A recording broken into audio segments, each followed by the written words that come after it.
It is great to be in this historic city. I want to thank Mayor Thomas Tomzak of Fredericksburg. I want to thank Senator Ed Hope.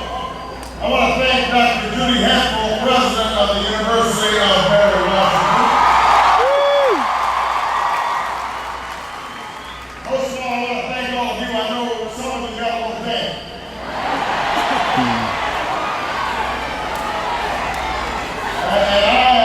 I'm deeply sorry those of you who are wearing that special outfit. I'd like to cover everybody's right thing though. But I can't, because I gotta use it on the campaign. So consider one more modest contribution to our efforts to change the country. But I'm so grateful to all of you. Don't make Vincent proud. You know who else I'm grateful for? I'm grateful for the person who's going to be one of the best vice presidents in the history of the United States. Good morning.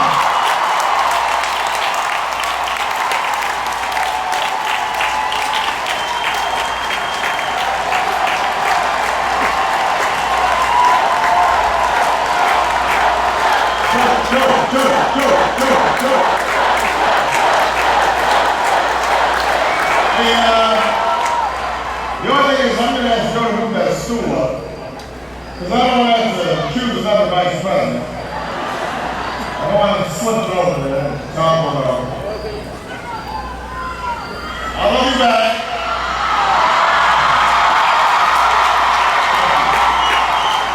Now listen. We meet here at a time of great uncertainty. We meet here at the defining moment.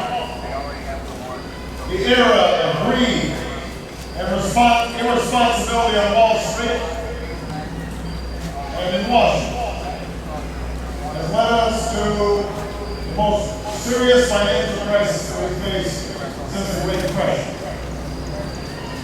Now they said they wanted to let the market run free, but what they did instead was let it run wild. And in doing so, they trampled on our core values of fairness and of balance and our responsibilities to one another. Everywhere you look, as Joe mentioned, the economic news is trouble. But for so many Americans, this is not news at all.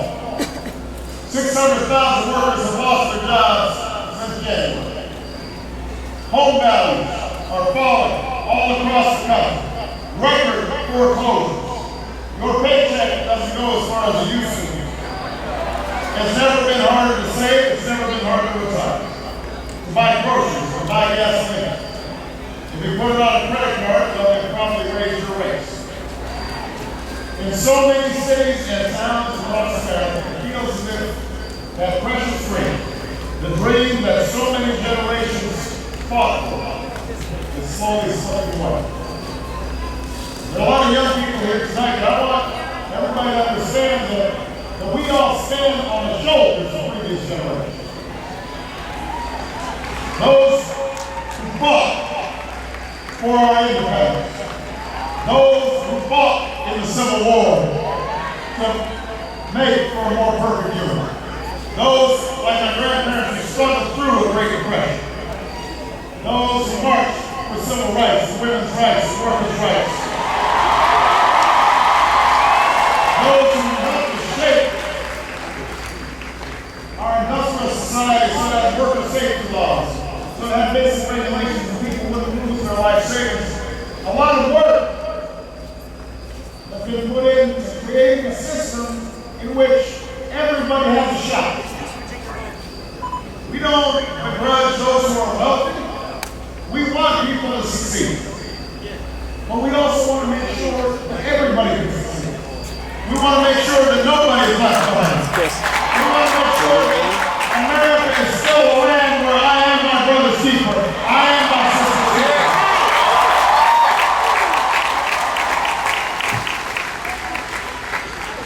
And that's what this election is about.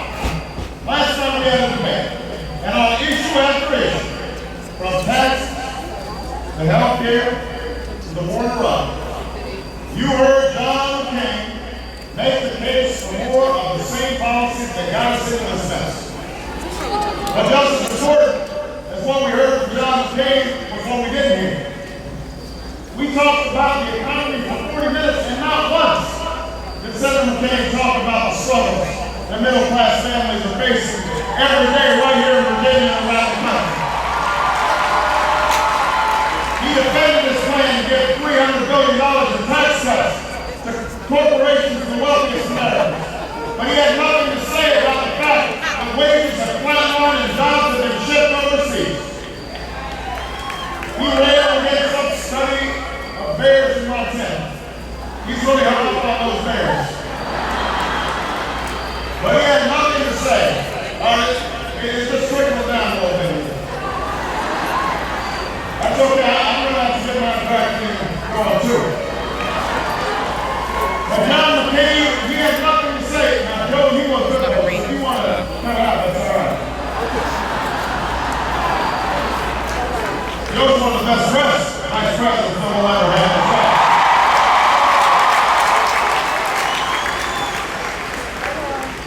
But John McCain had nothing to say about the fact that more and more Americans can't afford to pay for college, can't afford health care for their families, can't afford a retirement that's dignified and secure. Senator McCain spoke again and again about the need to keep spending $10 billion a month in Iraq. Said nothing about the need to end this war so that we can invest in good jobs and rebuild our roads and bridges and lay broadband lines throughout rural communities all across Virginia and help rebuild America. The truth is, in 90 minutes of debate, John McCain had a lot to say about me, but he had nothing to say about you.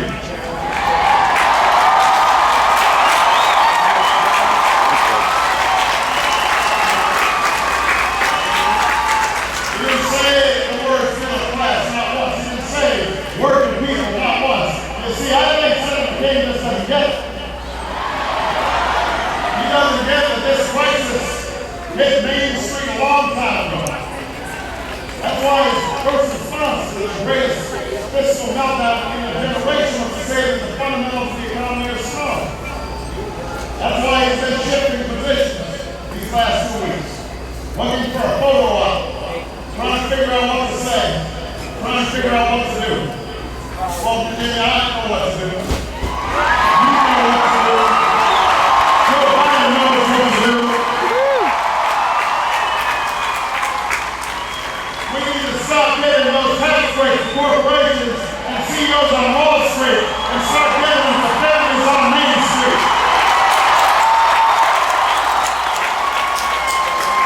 We need to turn the page on the failed policies of the last 8 years and finally put working people first. You know what, Fredericksburg? That's why I'm running for president of the United States.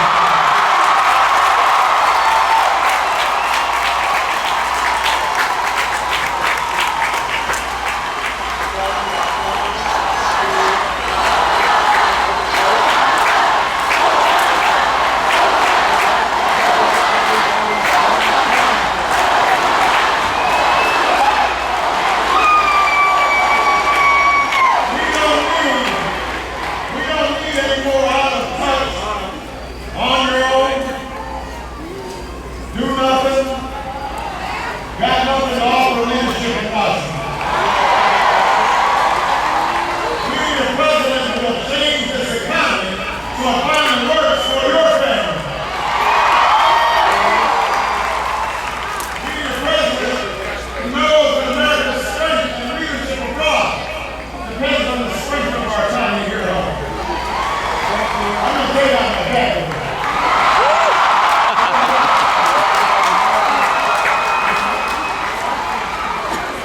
We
game the system, the regulators in Washington will look the other way.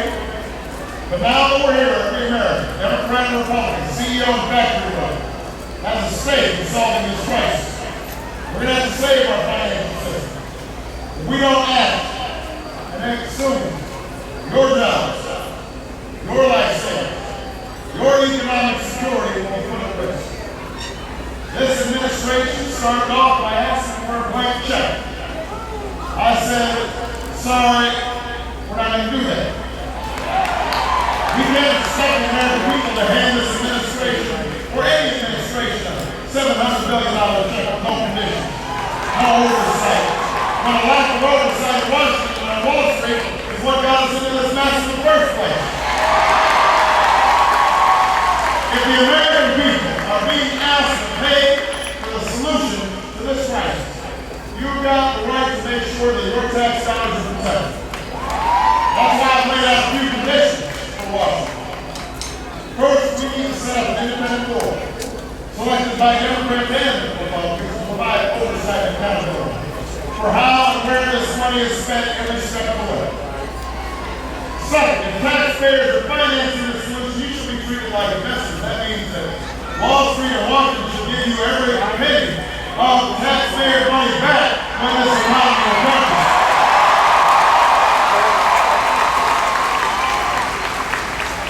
Third, we cannot and will not simply bail out Wall Street without helping the millions of innocent homeowners who are struggling to stay in their homes.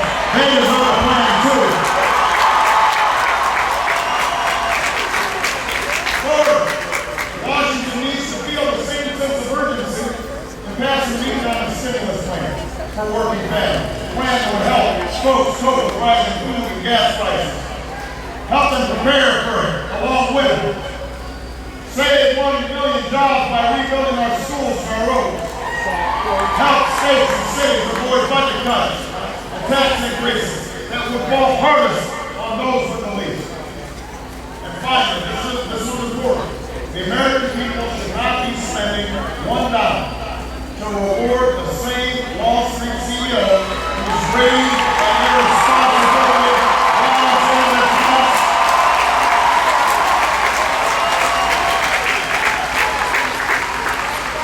There's been talk that some CEOs may refuse to cooperate with this plan, and they have to give up their multi-million-dollar salaries. I can't imagine a position more selfish and greedy at a time of national crisis. So I have a message for them. Don't even think about cashing in. I will not allow this plan to become a welfare program for Wall Street executives. No way, no how.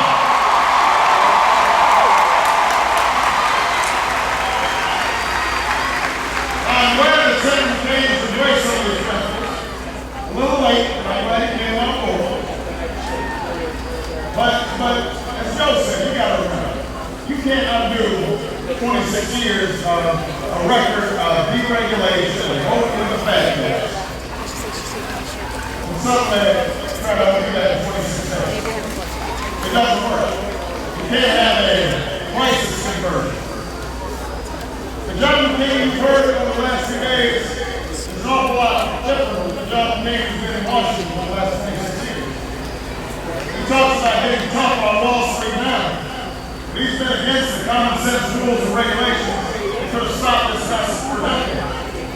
He says he'll take on the corporate lobbyists, but he puts some of the biggest lobbyists in Washington in charge of his campaign.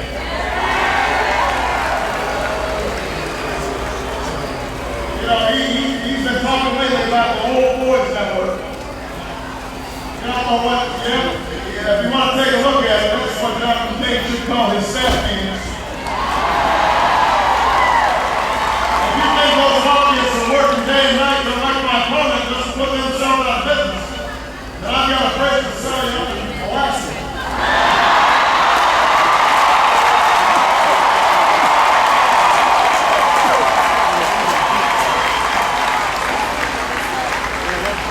You know, the truth is, my opponent frustrated this crisis by saying what he believed, that the fundamentals of our economy are strong.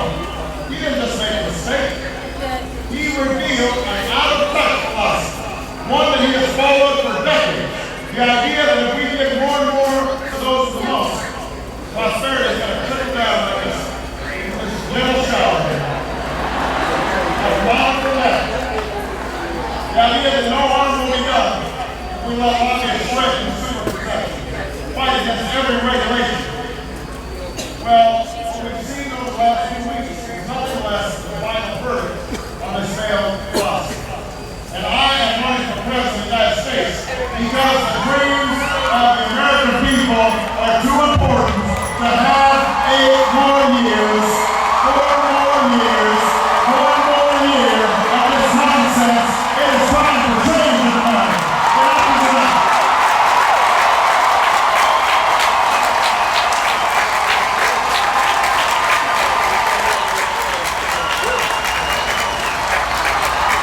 Joe Biden and I have a different way of measuring the fundamentals of our economy.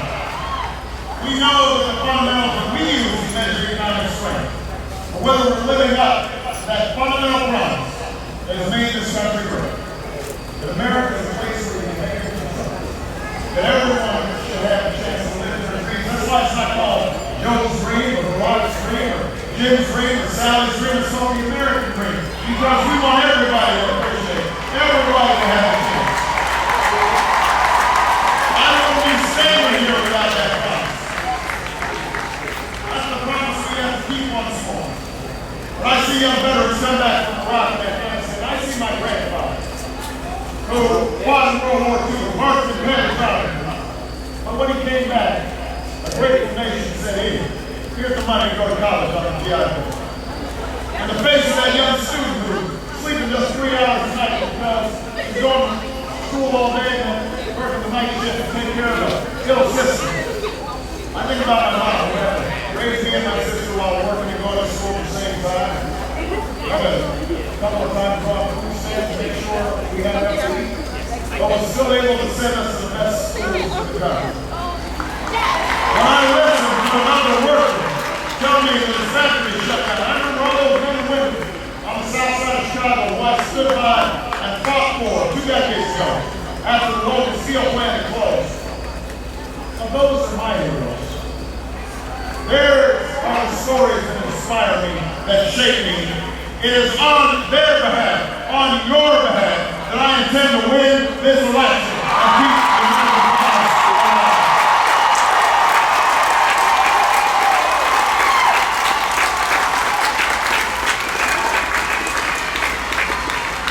Unlike Senator McCain, it didn't take a crisis on Wall Street for me to understand that folks are hurt. 2 years ago, I introduced legislation to stop mortgage transactions that promoted fraud or risk of abuse. 1 year ago, I called on our Treasury Secretary, our Fed Chairman, to bring every stakeholder together to find a solution to the subprime mortgage meltdown that curse affecting the entire economy. In March, when John McCain was saying, "I'm always for less regulation," he didn't mention that last night on the paper. That was back in March. That was just a few months ago. He forgot, apparently. He was always for less regulation. I called for a new 21st century regulatory framework to restore accountability, transparency, and trust in our financial markets. I believe that our free market has been the engine of America's great economic progress. It's a market that's created a prosperity that is the envy of the world, rewarded innovators, risk takers, who made America a beacon of science, technology, and discovery. The American economy works in part because we guided the market's invisible hand with a higher principle that America prospers when all Americans prosper. That's the change we need right now. That's the kind of change I'll bring to Washington. That's the kind of change that Joe Biden believes in.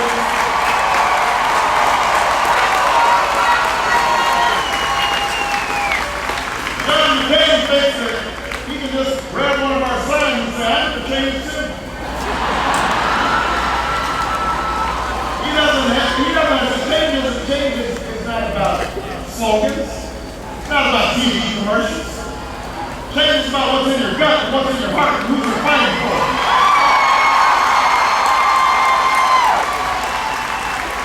Change means a tax code that doesn't reward the lobbyists who wrote it, but the American workers and small businesses who deserve it. them tax rates to corporations that ship jobs overseas. I'll start giving them to companies that create good jobs right here in the United States. I'll eliminate capital gains taxes for small businesses and startups. That's how we'll grow our economy, create the high-wage, high-tech jobs in the economy. I will cut taxes for 95% of all working families. McCain doesn't want you to know this. He keeps on spouting those untruths about our tax plan. But under my plan, tax rates will actually be less than they were around the world. If you make less than $250,000 a year, you will not see your taxes increase one single dollar. In fact, now for 3 times the tax rate for middle-class families and Senator McCain does, because an economy like this, the last thing we should do is raise taxes on the middle class. I will keep the promise of affordable, accessible health care for every single American.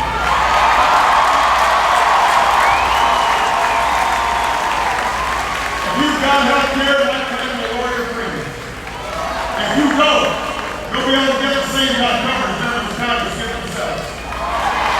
I'll stop the insurance companies from discriminating against those who are sick and need care the most. Insurance companies have to do right by their customers. That's the kind of change we need.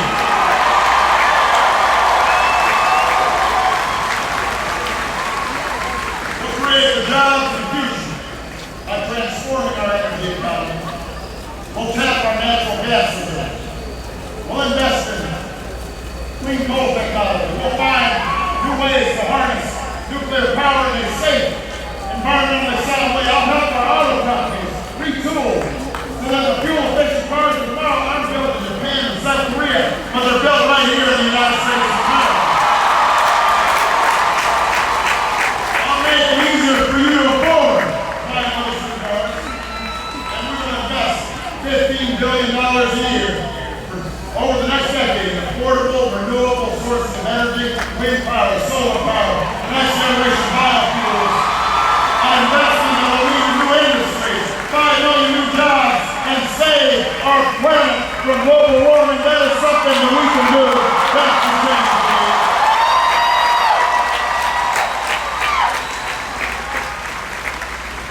At Fredericksburg, now's the time to finally meet our moral obligation to provide every child a world-class education.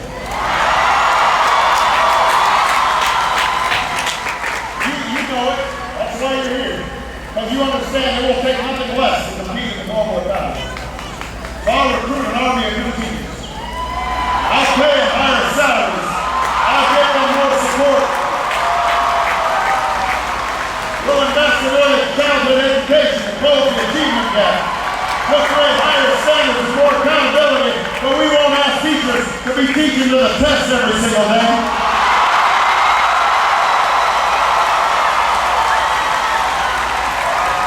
And we will keep our promise to every young American if you commit to serving your community or your country. If you work at a homeless shelter, if you join the Peace Corps, serve in your military, if you invest yourself in something larger than yourself, if you invest in America, then we will invest in you.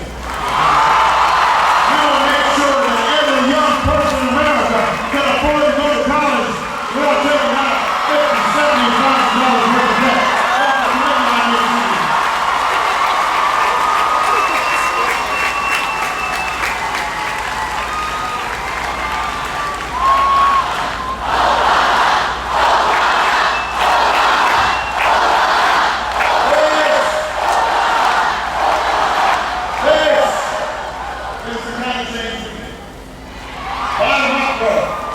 Innovation will advance the American economy by advancing the dreams of everybody.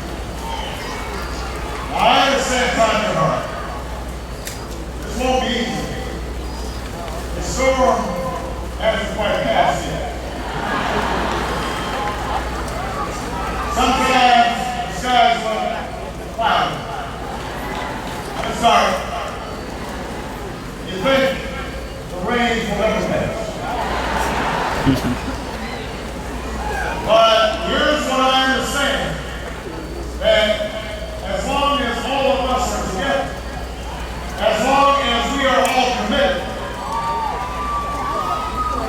And there's nothing we can't do. That's why we started off this campaign saying, yes, we can.